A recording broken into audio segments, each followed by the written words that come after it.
Okay, today I'm going to be showing you how to check your Amazon order history. First of all, you're going to go to your Amazon account, make sure you're signed in, and you're going to be at the home page, which is where I'm at right now. Once you're up on your home page, go ahead and hover over your name over here on the right hand side, and then go ahead and click orders. And then these are going to be where all of your orders are. So in the past, 3 months to all the way back to 2015, archived orders, etc. If you're looking for things to buy again, these are things that you purchased recently, most likely. Subscribe and save is another option.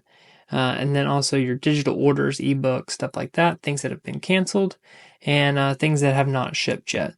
So if you might order something and it says 1 week shipping, most likely it's not going to ship the first or second day. It might take a little while. So that's where these are going to be as well. If you need to search your orders, feel free to type them in right there. Click search orders, and then that should be able to pull up exactly what you're looking for.